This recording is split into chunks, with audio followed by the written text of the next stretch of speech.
Hey everyone, it's George Couros, and welcome back to another episode of the Innovators Mindset Podcast. And this is a special episode because what I'm going to do today is I'm going to read to you, and maybe it's not special.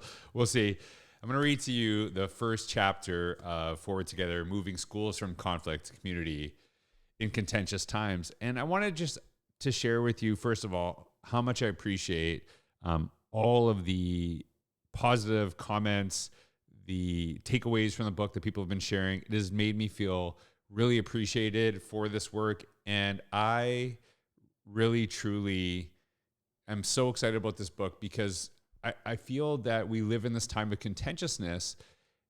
And I see that there's more people wanting to come together and wanting to really find a way. And that's something I think we need to really model in our schools because our kids are watching. And I think that is something that really matters to me is, are we modeling to our kids what we ask of them? And one of the chapters I share is that the only learning norm I've ever shared in my history of delivering professional learning is learn in a way that you'd expect from your students. And are we modeling some of those things? So I wanted to share I wanted to read the opening of Forward Together for you today, but also just share some behind the scenes, what comes to my mind. I have no notes written down. I just have the book sitting in front of me. So I'm going to read it to you. But if something comes to my mind while I'm reading this, I want to share with you. So kind of give you a little behind the scenes look of the book.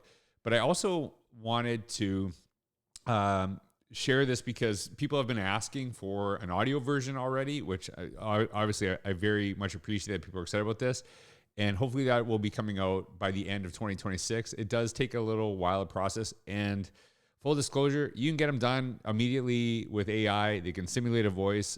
I will not do that because I want it to be my voice. I want it to be me reading it. So it is a little bit of a process to kind of go through that. It's very daunting. I've done it for a couple of my other books in the past. And you'll see how challenging it is just to read when you know everyone's listening to you. So hopefully that will be coming soon. But I just want to give you a little preview. And so you can obviously check out the book yourself. But I hope you enjoy this. And I hope that if you appreciate it and you haven't picked up the book, I invite you to check it out and take a look for yourself. So here's the introduction from Forward Together. My latest book just released at the end of 2025, 2026. And I'm really excited to speak at many conferences about some of the things that I share in the book. So let us begin. Introduction, Forward Together. In 2011, I am sitting in a session at a school leadership conference as a school principal, listening to the presenter discuss the issues with technology in education and the world and how schools should not be using it at all. This is obviously a conversation that's coming up right now as well. For the 2 years prior, I had worked with my school to figure out ways to integrate technology in ways that meaningfully impacted learning and connection and made us more efficient. As you can guess, this presenter's message did not sit well with me. What did I do? I pulled out my computer and started blogging. And not just blogging, but mad blogging. It is different. The post I wrote was titled, "This is not optional anymore," and it's a scathing rebuke of the session. Here is a snippet. And by the way, this actually post still exists on my blog. You can read it at any point. And here's what I share. There can no longer be an opt-out clause when dealing with technology in our schools, especially from our administrators. We need to prepare our kids to live in this world now and in the future. Change may feel hard, but as part of learning, we expect it from our kids. We need to expect it from ourselves. This is not optional anymore. That will show them. And I'm going to be honest with you, I can go back to that time. I remember writing this blog post. I was so proud of that. I was just like, yes, I did it. And I'll tell you more about it in a second, how I feel about it now. My favorite part of the post is when I bolded the word now to guilt people into my way of thinking. It was my way of saying to people, agree with me or else. To this day, I am both embarrassed and proud of that post. Embarrassed that I once wrote it, but proud that I can revisit it and see just how much I've grown since then. After all, isn't true growth measured by our ability to look back on who we were and appreciate how far we've come? This is something I share with people all the time, is that if you are in education and you're not a little bit embarrassed of what you did in the past, you probably haven't grown. So it's not a good indicator. You should be embarrassed. And we all owe apologies to especially our first year students. You can actually read the post yourself at the following link, and then I share it. I'll actually share it in the show notes down below. Of course, I hope people reading my post would see the importance of using technology in meaningful ways for their students and their own learning. That message is one I still believe to this day. And the part about in meaningful ways before the term using technology is a crucial distinction for the importance of a thoughtful approach. But it was my tone that was the issue. The people who already agreed with me probably continue to do so. They were never the target audience. My intent was to reach the people who weren't on my side, and I probably did the exact opposite. It's funny, I actually share, I talk to people about this book and I talk about the introduction and I tell them about this post and they don't know where it's going. And they're like, that is a terrible way to get on your side. I'm like, I know, I get into that in the post. Do you know how I know that? And going back to how I basically didn't reach the same people. If even just 3 years before I wrote it, I had read the same exact blog post, I would have been livid. When teachers, including me, leveraged technology in the classrooms in the early 2000s, it seemed to create a disconnect between humans and a connection to robots. I wasn't having any of it, and even though I started off as a computer teacher at the high school and elementary level, in that era of my career, I was as anti-technology as I ever could have been. As an aside, I remember walking into a computer lab at one point and seeing the kids doing typing. I remember this, and it was a teacher's class, and the teacher wasn't really paying attention to the kids, and they were working on this typing program, and none of them were typing properly, and it was kind of used as a prep. And I'm like, is this really what we want, like, learning to look like in our schools, that kids are just kind of going through the motions of a program, not actually doing anything correctly? And where is the deep learning here? So that's where I started to become anti-technology. And so the next part is the educator paradox. Many people in education, including myself, attend conferences looking for ideas we can implement the next day with our communities while simultaneously disliking the feeling of losing our autonomy and being bossed around. I call it the educator paradox. Tell me what to do, but don't you dare tell me what to do. Case in point, I wrote that post in 2011 to shame others into using technology, in part because I felt that I was being discredited for using it in my own practice during that session. The blog post was an act of rebellion, and I was James Dean with a bit of a cause. So if I was significantly different in 2011 from even a few years prior, how did I change? Often when we fear trying something new, it's not because of an abundance of information, but a lack of it. Have you ever been terrified at the top of a hill? In a video titled Girl's First Ski Jump, a young girl is at the top of a ski hill filled with trepidation about making a jump with that much steeper incline than she has done previously. The view is from her perspective, and you can hear her self-talk and fear as she envisions everything that could go wrong when she makes that jump for the very first time. A voice beside her, presumably her dad, walks her through the jump, giving her instructions on how to do it successfully. You can hear the nervousness in her voice. If you watch this video, you can truly feel her fear. As she summons the courage to make the jump, she does almost a countdown, but substitutes the numbers 3, 2, 1 with "here, I," and right before she says go, you can hear a faint young voice wisely say, "The longer you wait, you'll be more scared." The young girl says go and speedily makes her way down the hill. You can feel her excitement as she lands at the bottom. Upon landing, she says, "It is just the suspense of the top for the first time that freaks you out. That's the only thing. It is so fun. 60 seems like nothing now. Woo!" When I've shared this video with the audience, they thrill in the excitement of the girl landing at the bottom of the hill. But I do my best to point them back to the top of the hill. What made her jump?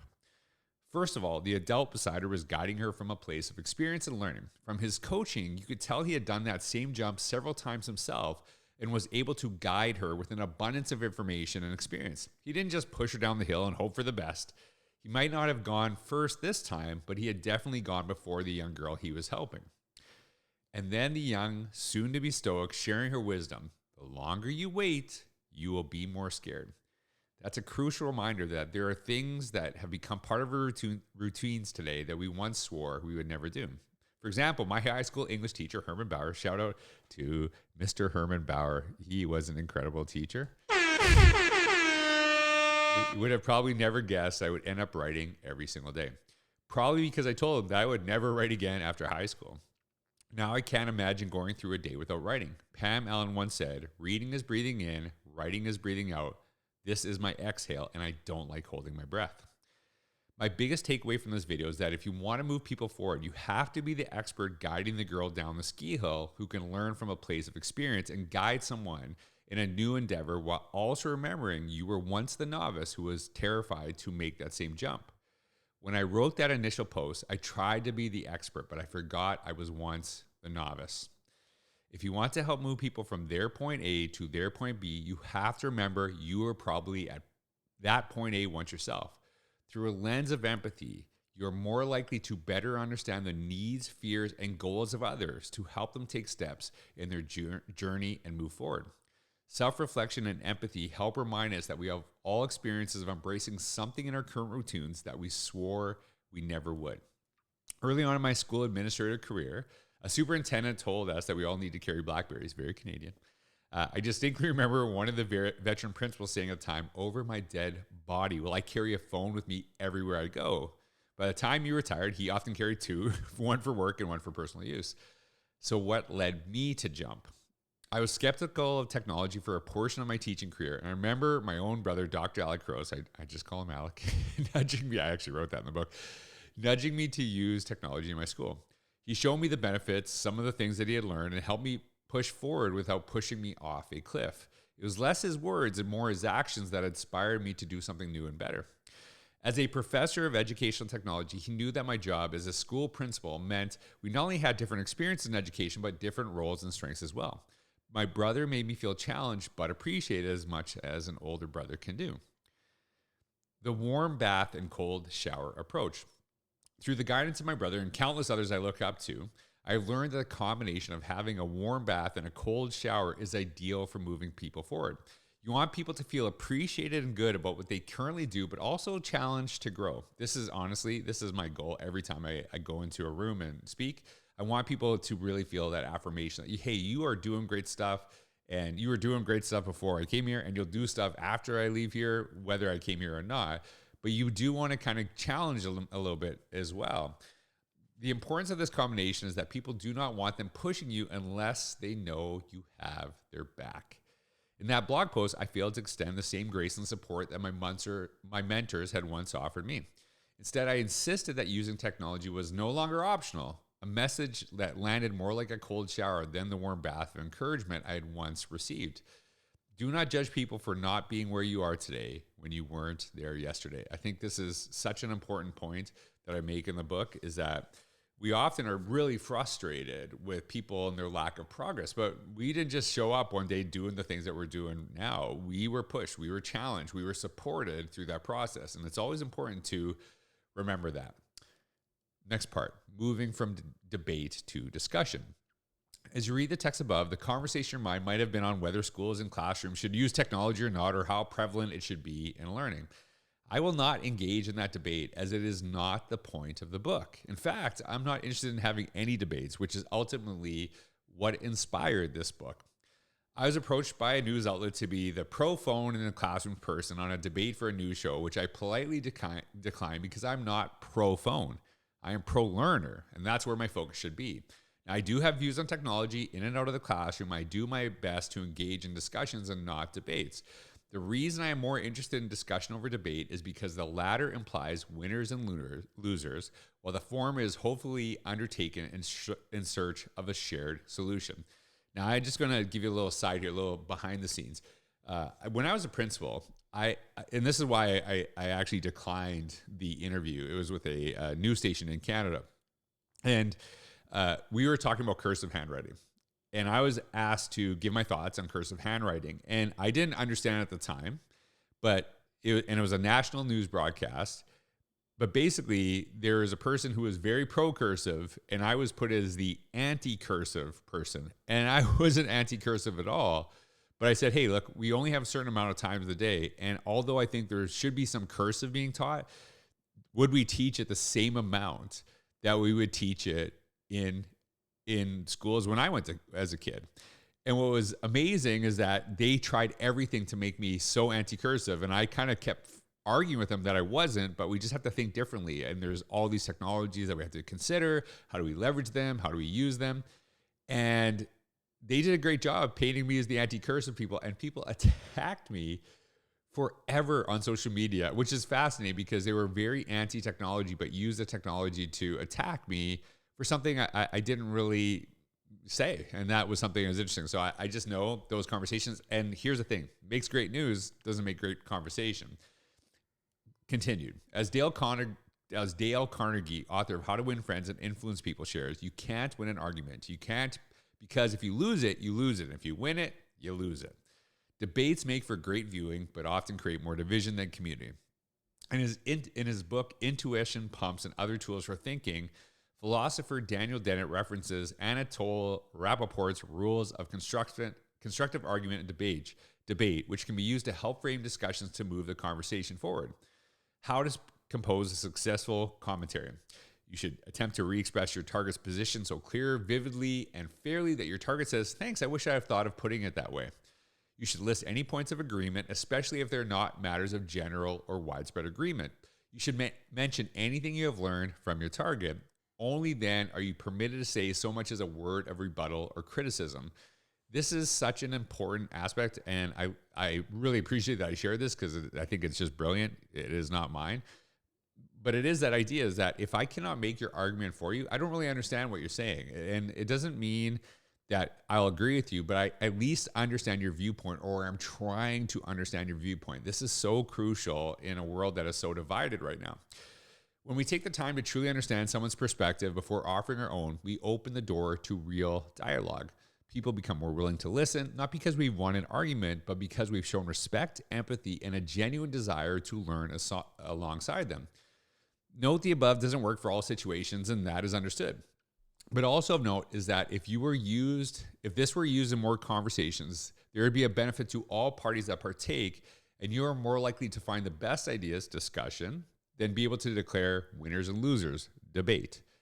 Whether it's the reading wars, technology in the classroom, school choice, or whatever is going on in education or politics at any point in history, the point of this book is not to take a stance on anything, but to address a question: how do we move people forward together? Because if you think about it, any destination in the distance is much easier and better to get to when we work together rather than in opposition. And this is something that really matters to me, is that all the time you see people spend fighting each other, if they spent that same energy and time really trying to understand each other and to move forward, we would get so much further than where we are in so many places in the world. As you will see throughout this book, I will share my failures and successes in this process, because if hindsight is 20/20, hopefully my hindsight can benefit your foresight. Next part, principles and perspectives to move people forward together. This book is set up in two distinct parts. Part one is focused on principles to help you navigate and consider how to move people forward in a somewhat strategic manner. As you learn these ideas, you will need to revisit them and recalibrate continuously. The principles aren't a 6 steps to bringing people together formula for success, but there's definitely some strategic thinking in the process. Part 2 is focused on perspectives through a collection of stories, strategies, and anecdotes for consideration when implementing the principles becomes complex. The reason I felt this was important is that the principles I share are actually quite simple, but that doesn't make them easy. Through sharing some of my failures, and there are many, and successes, I even have a few of those, I hope to help you take stock of your own approach and perhaps learn to step back, connect with others, and bring people together to move forward. The principles are most important when they are hardest to maintain. The perspectives can help guide you in holding to those principles in the most difficult of circumstances. And I want to share like a little behind the scenes of the editing of this book. I actually had a developmental editor, and they said, hey, like, we want to kind of mash this all together. And I said, no. It has to be in different parts. And here's why. And the reason I share this with you is that it is not always about, it was really listening. And it took me a while to consider that. But it's also like sometimes you have to stick with what you believe in, even when someone it's being challenged and bringing people together. It doesn't mean you always agree with people. That's not what I'm trying to do at all. But it's really trying to understand their perspective. And sometimes you just have to say, you know what, I really appreciate what you shared, but I still feel this is the best way for where we're going to go. At the end of each chapter, I have provided some questions for discussion, which can be used for your own introspection or hopefully to engage with others. And that is one of the big focuses of the book is, can we have conversations together about this? How do you bring people together to do this? And I really set it up for not just school boards, but families, to have these conversations, which is why I share so many stories, because it doesn't matter if you're in education or not. I think they'll resonate with you. These questions are meant to spur reflection, since looking back is one of the best ways to move forward. An educational leader I admire greatly, School District of South Milwaukee Superintendent Deidre Raymer, shared with me how essential reflection time has been in her own school community. She mentioned that school leaders are often so busy that it takes a conscious effort to slow down for self-reflection. Leaders and teachers prioritize the step, making time at meetings to write thoughts down and process with a partner. They share a reflection and an intentional action step that align with the strategic plan. She writes, "It pushes them to be thoughtful about what we are asking staff to do or how we are engaging with families. They know we have to be able to share what we are doing, why we are doing it, how we know is working, and where there's an opportunity for feedback." The last one has really helped our staff to make more ownership, as they know there is going to be room for their ideas and feedback all the time. We use the process to celebrate success or take small moves between meetings to try something. The best thing I've ever done for my professional learning is blog. It is the best thing by far, because when you sit down and you have to think through your ideas, you also start to consider the perspectives of others. And this is an easy way to explain this. When you consider the perspectives of others in your writing, I want to address your complaints before you complain. That is something that really, really matters to me. So I'll tell you, if you can do one thing to really push your learning, that would be it, is to really write down your ideas and consider the viewpoints of others through that process. Deidre also shared that it reduced conflict between leaders and staff, who are no longer asking why or answering with, "That's the way you've always done it," or "Upstairs wants us to." Self-reflection led to realistic, actionable steps, removing barriers and defensiveness in favor of collaboration. Deidre's sentiments are why I think taking time to reflect is so crucial in the process of reading this book. Throughout these pages, I will share some ideas that have worked for me, but if you're looking for a fix-all solution, the book will likely be a huge disappointment. No one knows your situation, context, and community like you do. You will find answers to your current issues, but not solely through reading. What's most important is reflecting on what would work best in your context. I say this all the time. I'm just sharing some ideas with you. Ultimately, you find the solutions, because nobody knows your community as well as you. Stories move people forward together. These pages are filled with stories to hopefully make these ideas stick and create an emotional connection for some of my experiences in the past to what you are facing today and in the future. As Rudyard Kipling wrote, "If history were taught in the form of stories, it would never be forgotten." But there's also a science behind the importance of sharing, creating, and telling your own stories. According to the article Your Brain on Fiction by Annie Murphy Paul, stories can stimulate the brain and even change how we act in life. It goes on to say, Raymond Marr, a psychologist at York University in Canada, performed an analysis of 86 fMRI studies published last year in the Annual Review of Psychology, and concluded that there is substantial overlap in the brain networks used to understand stories and the networks used to navigate interaction with other individuals. In particular, interactions in which we're trying to figure out the thoughts and feelings of others. Scientists call this capacity of the brain to construct a map of other people's intentions theory of mind. Narratives offer a unique opportunity to engage this capacity as we identify with characters' longings and frustrations, guess at their hidden motives, and track their encounters with friends, enemies, neighbors, and lovers. When we see ourselves in a story and make our own connections, ideas resonate and stick. And that is something that you will read throughout this entire book. The hope is not that you only see yourself in some of these stories, but also think of the story you want to tell with your community, and more importantly, the story you will create with it. Throughout these pages of ideas, strategies, and stories, I aim to bring people together. Claiming to be the only person who knows how to do so would be the opposite of what I am trying to achieve. That is why your stories matter. The intention of this book is to initiate productive conversations with our communities, but the answer you're looking for, as Whitney Houston shares, is within you. Yeah, there's a lot of that stuff in the book. If you look for obstacles, you will find them. If you look for opportunities for and with your community, they might find you. Moving forward. Growing up in the small town of Humboldt in Saskatchewan, Canada, I attended a school that was not just part of the community, it was the community itself. I yearn for those days, and I believe what we had then is not only achievable, but beneficial now. As a school administrator, I had many meetings with upset parents, and I would do my best to say things like, we're both here to do what's best for your child. And if we can work together with that goal in mind, we can at least double the chance of success. For far too long, we have seen communities, schools, and even families torn apart in society, not necessarily because we disagree on where we want to go, but how we get there. This happens not just with our families, but sometimes even our own staff. We are so focused on division that we have lost our focus on what is possible when we come together. This book is not meant to focus on what could go and is wrong, but what we can make right in the present and future for our students and ourselves. My goal is not to create a vision for any school, district, or community, but to share some insights on how you can get to wherever you're going faster and together. I would tell you this is not optional, but I've already learned that lesson and won't make the same mistake again. That being said, I promise that in a time of constant contentiousness, we can do so much more together than we can apart. Moving forward together, that is the goal. And that is the hope, right? I really am trying to be a better person, and I have a lot of way to go. And one of the things that when I pass away, and I know this is super morbid, I want to be known as someone who did his best to bring people together. And it is not about bringing together about my ideas, but it's bringing together to find your best ideas and to find really what your community needs and how you learn from them and they learn from you. And I think that's something that really matters to me.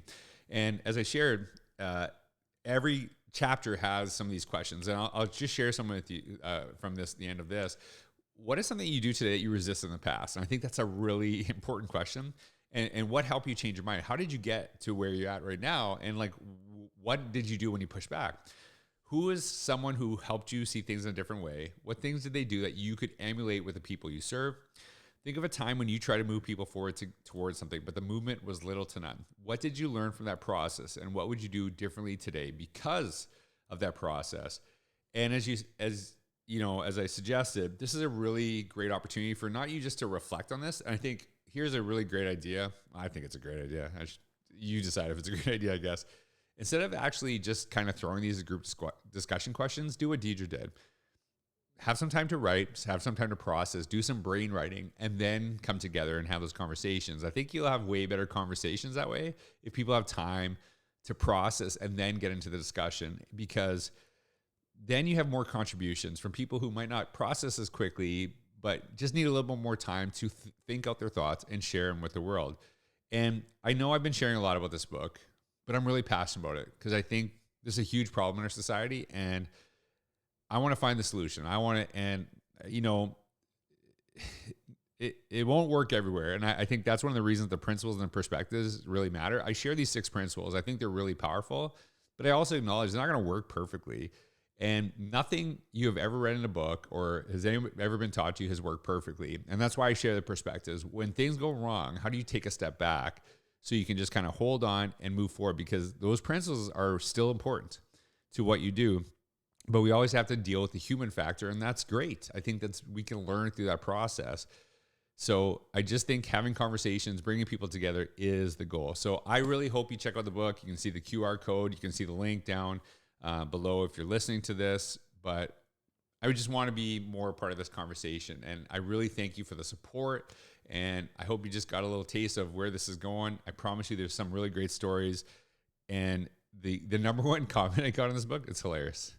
And maybe I wasn't really funny like it, but I promise you, for a really tough topic, I try to make it light, but actionable and practical. And I'm very proud of this book, and I hope I invite you to check it out because I think it can make a huge impact on your community no matter where you're at. If you're doing great stuff, I think it'll help you go further. If you're struggling, and I share this at the end, what an opportunity to move forward, because it's way easier to come back from hard times than it is when things are great. So thanks for all you do. I really appreciate you listening and taking time to be with me today. I hope you have a wonderful day.